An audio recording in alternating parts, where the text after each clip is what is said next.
दोस्तों बहुत सारे लोग ज़िंदगी में बहुत मेहनत करते हैं और बहुत सारा पैसा कमाते हैं, लेकिन उसके बावजूद उनकी फाइनेंशियल कंडीशंस इंप्रूव नहीं होती।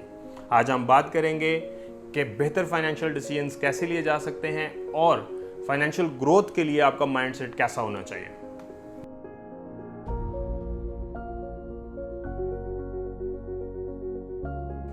दोस्तों दुनिया की कुल जो दौलत है उसका 85% से ज़्यादा टॉप 10% लोग जो है वो एक्वायर किए हुए हैं, और जो बॉटम के 20% लोग हैं वो सिर्फ 1% दौलत के मालिक हैं। ये इनइक्वालिटी पाकिस्तान, इंडिया या सिर्फ बांग्लादेश में नहीं है, बल्कि यूरोप और अमेरिका समेत पूरी दुनिया में है। आखिर क्या वजह है कि अमीर जो है वो अमीर होता जाता है और गरीब जो है वो बहुत मेहनत करने के बावजूद उस फाइनेंशियल ग्रोथ को हासिल नहीं कर पाता। दोस्तों इस सारी चीज़ का दारोमदार आपके माइंडसेट पे है, आपकी प्रायोरिटीज़ पे है और आपके फाइनेंशियल डिसीजन मेकिंग पे है। दोस्तों में बचपन से बताया जाता है कि आप अपनी चादर देखकर पाँव फैलाएं। जब आप अपनी चादर देखकर पाँव फैलाएंगे तो फिर आप ग्रो कैसे करेंगे। दोस्तों अपनी चादर को एक्सटेंड करें।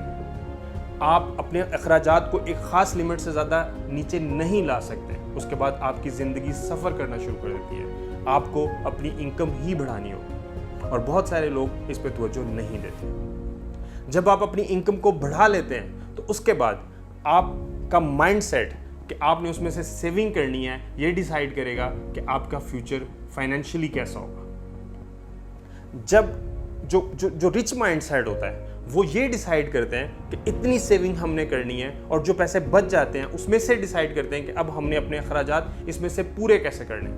जबकि जो पुअर माइंडसेट होता है हम ये सोचते हैं कि ये सारे अखराजात हमने करने और अगर इसमें से कुछ बचत हो गई तो हम कर लेंगे। दोस्तों जब आप वो सेविंग्स कर भी लेते हैं तो उसके बाद उन सेविंग्स को किन चीज़ों पे लगाते हैं ये डिसाइड करेगा कि आप फाइनेंशियली कहाँ स्टैंड करेंगे। इस हवाले से एसेट और लायबिलिटी का जो कॉन्सेप्ट है वो आपको ज़रूर होना चाहिए।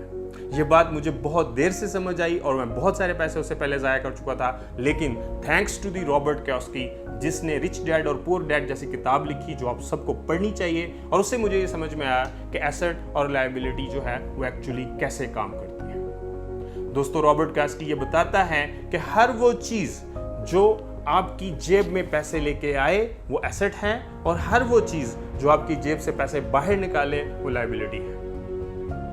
तो जो रिच माइंडसेट होता है वो अपनी सेविंग्स को एसेट परचेज करने के ऊपर लगाते हैं, जबकि जो पुअर माइंडसेट होते हैं वो अपनी सेविंग्स को लायबिलिटीज एक्वायर करने पे लगाते हैं। घर और गाड़ी जो है वो एसेट भी हो सकता है और लायबिलिटी भी हो सकती है, क्योंकि अगर यही घर और गाड़ी आप खुद इस्तेमाल कर रहे हैं तो आपको ये लायबिलिटी है और आपको इसको मिनिमाइज रखना चाहिए।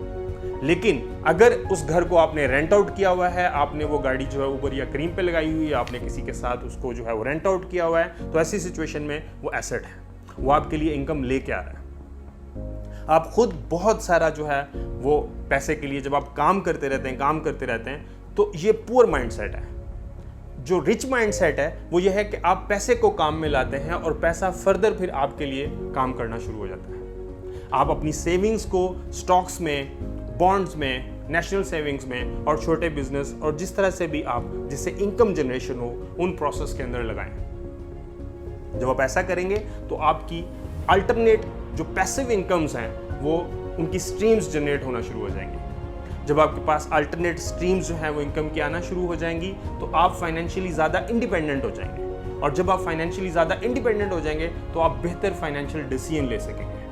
ये वो माइंडसेट है जो गरीब को गरीब और अमीर को अमीर रखता है। तो दोस्तों अगर आप मेहनत नहीं कर रहे और आपके अंदर जो ट्रू पोटेंशियल है उसको पूरा इस्तेमाल करते हुए आप उतने पैसे नहीं कमा रहे जितने आप कमा सकते हैं, तो आपको कमाने चाहिए।